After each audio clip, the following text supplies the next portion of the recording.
Nancy എന്താ സ്വപ്നം കാണുക? പഴയ കാമുകം വന്നതറിഞ്ഞ് പിന്നെ സ്വപ്നം കാണലും ഒരു ഉച്ച മയക്കമൊക്കെ. അങ്ങനെ പോവാതെ അവനെ മാത്രം ഓർത്താ പോരല്ലോ.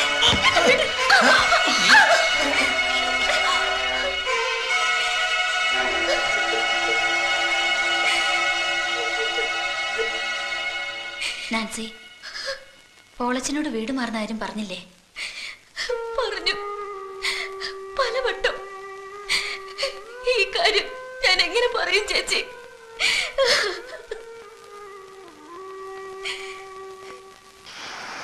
സംസാരിച്ച് തുടങ്ങുന്നതിന് മുമ്പ് ആശ്രിതൻ സംസാരിക്കാൻ പാടില്ല. അങ്ങേർക്ക് പറയാനുള്ളത് പറയട്ടെ, എന്നിട്ട് സാറിന്റെ സർവീസിലിരിക്കുന്ന പോലീസുകാരെ തല്ലുന്നത് ശരിയല്ല. എന്നെ കൊണ്ട് അത് ചെയ്യിക്കരുത്. കാളകെട്ടി പോലീസ് സ്റ്റേഷനിലെ ലോക്കപ്പ് മുറി നീ മറന്നോടാ? ഇല്ല, ആ സ്റ്റേഷനിലെ ക്രിസ്തുമസ് രാത്രി പിറ്റേ പകൽ എന്റെ അപ്പന്റെ ശവം തെമ്മാടി പറമ്പിൽ അടക്കിയ ആ ദിവസം, ആ പകലിന്റെ രാത്രിയുടെ കടം പത്മനാഭന്റെ മുദ്രയുള്ള നിന്റെ തൊപ്പി ഊരിക്കുന്നതിന്റെ പിറ്റേ ദിവസത്തേക്ക് വെച്ചിരിക്കാം. ഓർത്തോ? കൊച്ചനെ, സിംഗപ്പൂരിൽ പോയി കിടന്ന് 10 കാശ് ഉണ്ടാക്കുന്ന നെകളിപ്പൊന്നും ഇവിടെ വേണ്ട. നാട് വിട്ടു നിന്ന് ഇത്രയും നാൾ ഞാൻ മനസ്സൊരുക്കി പ്രാർത്ഥിച്ച എന്താണെന്നറിയാം? ഞാൻ തിരിച്ചു വരുമ്പോഴും നിങ്ങളൊക്കെ ജീവനോടുണ്ടായിരിക്കണേന്ന്. നാളെ എന്റെ കല്യാണമാണ്. ഇപ്പൊ ഞാൻ വന്നത് അതിനെ ക്ഷണിക്കാൻ. മറന്നു പോകണ്ട. കാണാം.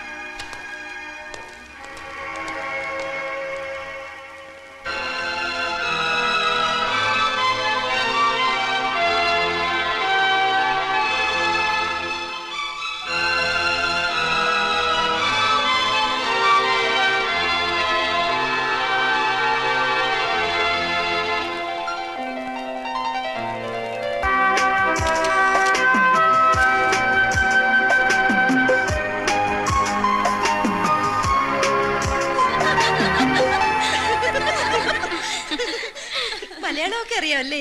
ഇതാ കൂത്ത്. പിന്നെ ഈ വർത്താനം പറഞ്ഞൊക്കെ എന്താ അറിയില്ല? പോയേച്ചി, സിംഗപ്പൂരിൽ ജനിച്ചു വളർന്നെന്ന് പറഞ്ഞപ്പോ ഞാൻ കരുതി അമ്മച്ചി ഇംഗ്ലീഷ് പഠിപ്പിക്കാൻ ട്യൂഷൻ ടീച്ചറെ വെക്കണമെന്ന് പറഞ്ഞു പൈലിച്ചാൻ എന്തൊരു കളിയാക്കായിരുന്നു. എന്റെ പിള്ളേരെ, ആ കൊച്ചിത്തിരി കാറ്റും ഉള്ളട്ടെ. ഓ, ഈ അമ്മച്ചിക്ക് പുത്ത മരുമകൾ വന്നപ്പോ ഞങ്ങള് മക്കളെ ഒന്നും വേണ്ട. അതേടി, എനിക്കിനി നിന്റെ ഒന്നും ഓരോ ഓശാരവും വേണ്ട. മോള് വാ. സണ്ണിച്ച പെമ്പിളയും കൊണ്ട് സിംഗപ്പൂര് പോകുമ്പോ അമ്മച്ചി എന്നെ എടുക്കുന്ന അറിയാലോ. സിംഗപ്പൂരിലല്ല, ഈ വീടിന്റെ പടി കടത്തി ഞാൻ എന്റെ മോളെ എങ്ങും വിടത്തില്ല. അമ്മച്ചി ഇത്രയും കാലം കണ്ണിൽ എണ്ണയൊഴിച്ച് കാത്തിരുന്ന് കിട്ടിയതാ എന്റെ കുഞ്ഞിനെ. വാ മോളെ.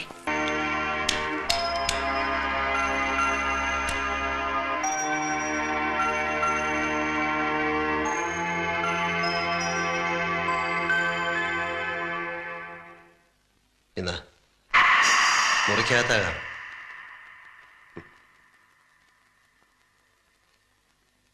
ഒരു കുടുംബ ജീവിതം തുടങ്ങാൻ പോവുകയാണ്. ഭാര്യാഭർത്താക്കന്മാരുടെ മാനസിക ഐക്യമാണ് ദാമ്പത്യത്തിന്റെ വിജയം. കുടിയും വലിയൊക്കെ ഉപേക്ഷിച്ച് നല്ല പിള്ള ചമഞ്ഞാൽ പാലോ മറ്റത്തെ സണ്ണിച്ചന്റെ ഭാര്യയായി എന്നിവിടെ കഴിയാം എന്ന് കരുതുന്നുണ്ടാവും അല്ലേ? 6 മാസത്തെ കരാറിൽ വാടകയ്ക്കെടുത്തൊരു പെണ്ണാണ് നീ എന്ന കാര്യം ഇടയ്ക്ക് ഓർമ്മിക്കുന്നത് നല്ലത്. മറന്നിട്ടില്ല. എനിക്കിപ്പോ നിങ്ങളോട് തോന്നുന്ന വികാരം എന്താണെന്നറിയാമോ? ഒരു 3rd റേറ്റ് കൂട്ടിക്കൊടുപ്പുകാരനോട് തോന്നുന്ന അറപ്പ്. സ്വന്തം അമ്മയും പെങ്ങന്മാരെയും വഞ്ചിച്ചിട്ട് നിങ്ങൾ ഈ കളിക്കുന്ന നാടകത്തിൽ ആരാണ് ജയിക്കുന്നത്? നിങ്ങളോ? ഞാനും നിങ്ങളും തമ്മിൽ 10 ലക്ഷം രൂപയുടെ കമ്മിറ്റ്മെന്റ് മാത്രമേ ഉള്ളൂ. ആ 10 ലക്ഷം രൂപ ഇന്ന് എന്റെ കയ്യിലുണ്ടായിരുന്നെങ്കിൽ അത് നിങ്ങളുടെ മുഖത്തെറിഞ്ഞിട്ട് ഞാൻ ഈ രാത്രി ഇറങ്ങി പോകുമായിരുന്നു. പാലോമറ്റത്ത് സണ്ണിച്ച ഇതൊന്നുമല്ല ഹീറോയിസം. 5 ലക്ഷം രൂപ പ്രതിഫലം വാങ്ങിച്ച് യാതൊരു മുൻ പരിചയമില്ലാത്ത എന്നെ കുത്തുപാളയെടുപ്പിക്കാൻ വേഷം കെട്ടി പുറപ്പെട്ടപ്പോ എവിടെയായിരുന്നു നിന്റെ ആദർശവും ഫിലോസഫിയും? അതിന് വിശുദ്ധമായ ഒരു മറുപടി എനിക്കുണ്ടായിരുന്നു. വിശക്കുന്ന 4 വയറുകൾ, എന്റെ അനുജത്തിയുടെ ചാരിത്രം. ഏത് കോടതിയും എനിക്കതിന് മാപ്പ് തരും. നിങ്ങൾ ഈ കളിക്കുന്ന വഞ്ചനയ്ക്ക് എന്ത് ന്യായീകരണമാണുള്ളത്? എനിക്ക് ജയിക്കണം. എന്നെ തോൽപ്പിച്ചവരെ എനിക്ക് തോൽപ്പിക്കണം. തെമ്മാടി പറമ്പിൽ അടക്കിയ മനുഷ്യന്റെ മകന്റെ കല്യാണം ഒരു വട്ടം മാറി.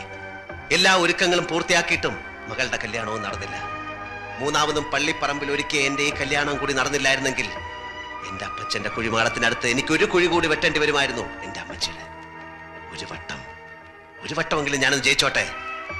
ആദർശത്തിന്റെ ത്രില്ലിൽ ഇവിടെ നീ എന്നെ ഒറ്റിക്കൊടുക്കാൻ ശ്രമിച്ചാൽ കൊന്ന് കുഴിച്ചു മൂടും നിന്നെ ഞാൻ. ഇല്ല, ഒറ്റിക്കൊടുക്കില്ല. മരിക്കാനുള്ള ഭയം കൊണ്ടല്ല, നിങ്ങളുടെ വിജയങ്ങൾ കാണാൻ.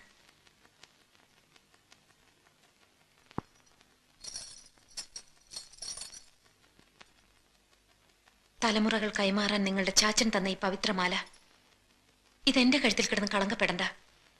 മോളിക്കുട്ടി സിസ്റ്റർ ചോദിച്ചാൽ പെട്ടിയിൽ വെച്ചിട്ടുണ്ടെന്ന് പറഞ്ഞേക്കാം.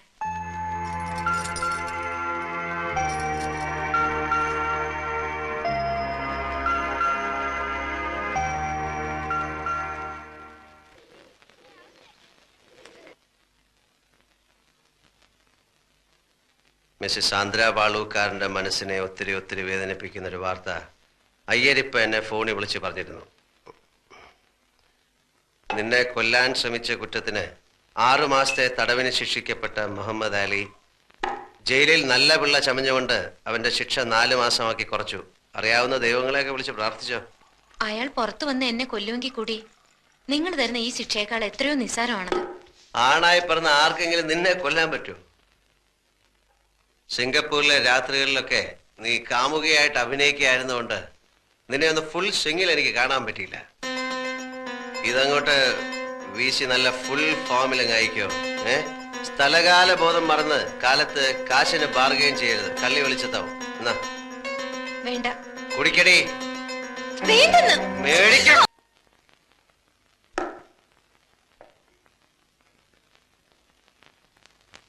അമ്മച്ചിയും പെങ്ങന്മാരെയും കയ്യിലെടുത്ത് എന്ന് ഇവിടെ കൂടാൻ തീരുമാനിച്ചല്ലേ? മതി. 6 മാസം എന്നുള്ളത് കുറച്ച് കുറഞ്ഞാലൊന്നും കുഴപ്പമില്ല. എപ്പോ വേണമെങ്കിലും തിരിച്ചു പോകാൻ റെഡി ആയിക്കോ. അതെ, ഞാനും അത് കാത്തിരിക്കുക. പാവപ്പെട്ട കന്യാസ്ത്രീയെയും അമ്മച്ചിയെയും എന്തെല്ലാം പറഞ്ഞു വഞ്ചിക്കുന്നു. ഈ പാവത്തിനൊക്കെ എന്നോട് പൊറുക്കണേന്ന് മാത്രമാ ഓരോ ദിവസവും ഞാൻ ദൈവത്തോട് പ്രാർത്ഥിക്കുന്നത്. എനിക്ക് മടുത്തു ഈ അഭിനയം. അത് പല മുറികളിൽ പലരോടത്ത് അന്തി ഉറങ്ങിയിട്ടുള്ള നിനക്ക് ഒരുത്തനോടത്തുള്ള 2-3 മാസത്തെ ജീവിതം അറുപൂറായിട്ട് തോന്നും. അത് നിന്റെ വർഗത്തിൽപ്പെട്ടവളമാർക്ക് ആദ്യം തോന്നുക. സാരമാക്കണ്ട. ഈ ബുദ്ധിയും സ്മാർട്ട്നെസ്സും ഒക്കെ അന്ന് പള്ളി ശവക്കോട്ടയ്ക്ക് മുന്നിൽ കാണിച്ചിരുന്നെങ്കിൽ അപ്പന്റെ കുഴിമാടം ഇന്ന് തെമ്മാടി പറമ്പിൽ കാട് കയറി കിടക്കില്ല.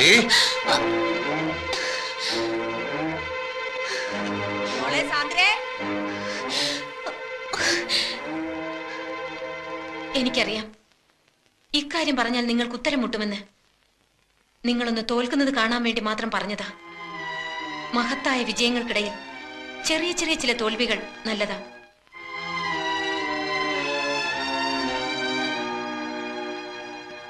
മറ്റു ചില സത്യങ്ങൾ കൂടി പറഞ്ഞാൽ സണ്ണിച്ചൻ ഒരിക്കലും ജയിക്കാൻ കഴിയാത്ത പോലെ തോൽക്കും. പറയട്ടോ? സാധാരണ ഇത്തരം കാര്യങ്ങൾ പറയുമ്പോ സന്തോഷം കൊണ്ട് ഭാര്യയെ എടുത്തു പൊക്കുകയും ഉമ്മ വയ്ക്കുകയൊക്കെയാണ് പതിവ്. സിനിമയിലും കഥാപുസ്തകത്തിലൊക്കെ അങ്ങനെയാ. ഇവിടെ ഇപ്പോ എന്നെ കൊല്ലാണ്ടിരുന്ന ഭാഗ്യം. നിങ്ങളൊരച്ഛനാകാൻ പോകുന്നു. ഞാൻ ഗർഭിണിയാണ്. സംശയിക്കണ്ട, 4 മാസത്തിനുള്ളിൽ വേറൊരാളുടെ കൂടെ ഞാൻ പോയിട്ടില്ല. ഇത് പാലോ മറ്റത്തെ റോയൽ ബ്ലഡ് തന്നെയാ.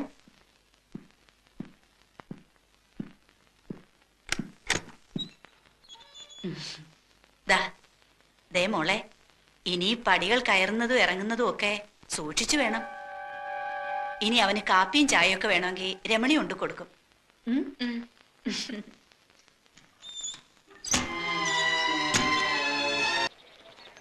ആ നാൻസി, എന്താ ഇവിടെ?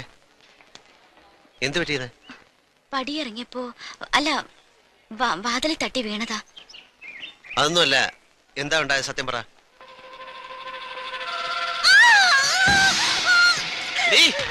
എനിക്കറിയാം നിന്റെ ഇവിടുത്തെ ചുറ്റിക്കളിയൊക്കെ. പാലോ മറ്റത്തെ തണ്ണിച്ചെന്നെ എടുത്തില്ലല്ലോ നിന്റെ ഈ പാതിവൃത്തി ഒന്നും. മിണ്ടി പോവരുത്, ചവിട്ടി കൊന്നുകളയും ഞാൻ.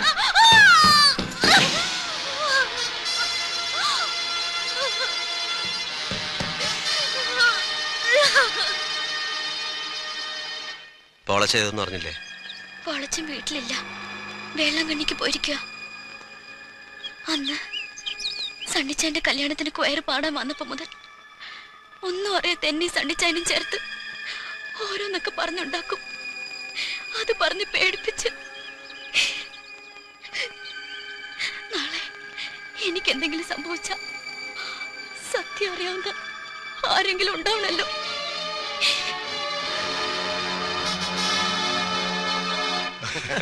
അത് 1 ലക്ഷം മതി. പക്ഷെ വേറൊരു കാര്യമുണ്ട് പറയാം.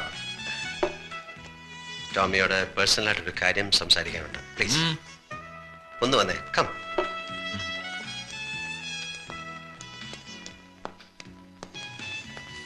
അനാവശ്യമായി ആവശ്യമില്ലാത്തടത്ത് എന്റെ പേര് വലിച്ചഴിക്കരുത്. മനസ്സിലാവുന്നില്ലേ? തൊട്ടിത്തരം കാണിക്കുന്നതിലും ഒരു മാനേഴ്സും പ്രിൻസിപ്പലും ഒക്കെ വേണം. അറ്റ്ലീസ്റ്റ് വീടിനകത്തെങ്കിലും അമ്മയും പെങ്ങന്മാരെയും തിരിച്ചറിയാനുള്ള വകതിരിവ് അത് വേണം. ആ ബോധം അതിന് നിന്റെ വീട്ടിൽ പെങ്ങന്മാരൊന്നുമില്ലല്ലോ, ഒരുത്തി മടത്തി ചേർന്ന്. നീ നിന്റെ തന്തയെ കാരണമാണ് അവളെ മടത്തി ചേർന്ന്.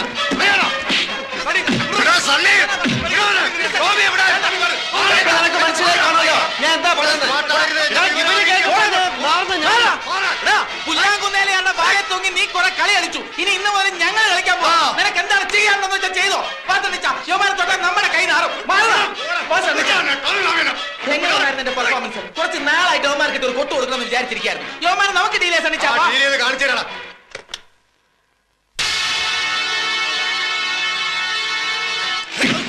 എന്തിയാടാ പാലോമറ്റ സണ്ണി, അമ്മാവൻ ആനപ്പുറത്ത് കയറിയ വരുമാനത്തിൽ തരമ്പ് കാണുകടാ.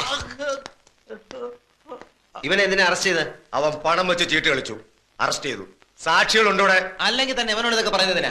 ആണുങ്ങൾ തമ്മിൽ തല്ലി തീർക്കുന്നത് നേർക്ക് നേരെ എന്നാ. എന്റെ വീട്ടിലെ പട്ടിക്കെട്ട് തല്ലണേലും നിനക്കൊക്കെ ഇവന്മാരുടെ പിൻബലം വേണം. ഞാൻ ഇവനെ കൊണ്ടുപോകാൻ വന്ന. വിട്ടില്ലെങ്കിലോ? വിട്ടേ പറ്റൂ. ഞങ്ങൾ ലീഗലായിട്ടാണ് വന്നിരിക്കുന്നത്. ഇതാ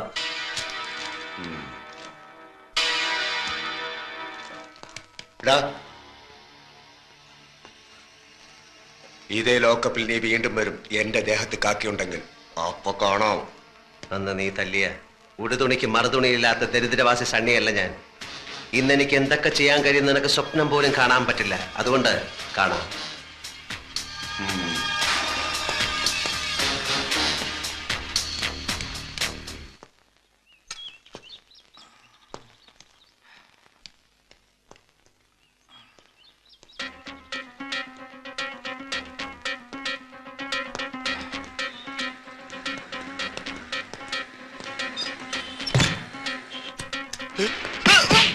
മിണ്ടിപ്പോകരുത്, കൊന്നുകളഞ്ഞ.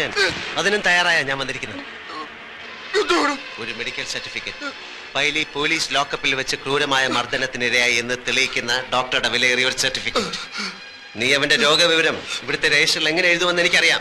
ബാത്റൂമിൽ വീണെന്നോ അല്ലെങ്കിൽ വല്ല ലോറി ഇടിച്ചെന്നോ കള്ളക്കഥ ചമയ്ക്കാനും കള്ള പോസ്റ്റ്മോർട്ടം സർട്ടിഫിക്കറ്റ് കൊടുക്കാനും നീ സമർത്ഥനാണെന്ന് അന്ന് വർഷങ്ങൾക്ക് മുമ്പ് എന്റെ അപ്പന്റെ കാര്യത്തിൽ തെളിയിച്ചത്. അതുകൊണ്ട് തന്നെയാണോ മറ്റൊരു ആശുപത്രിയിലും കൊണ്ടുപോകാതെ പൈലെ ഇവിടെ തന്നെ ഞാൻ കൊണ്ടുവന്നത്. എഴുത് എഴുത്.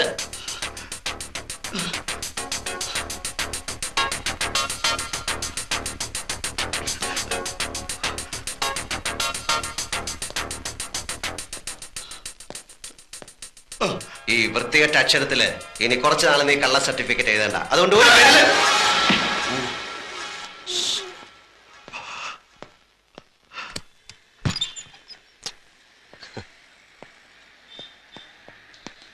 വക്കീൽ സാറേ, എന്ത് ഒഫൻസ് ആയാലും ഈ മെഡിക്കൽ സർട്ടിഫിക്കറ്റ് വെച്ച് CI ദാമോദരൻ നായരെ ഒരു ദിവസത്തേക്ക് സസ്പെൻഡ് ചെയ്യിക്കാൻ സാറിന് പറ്റുമോ?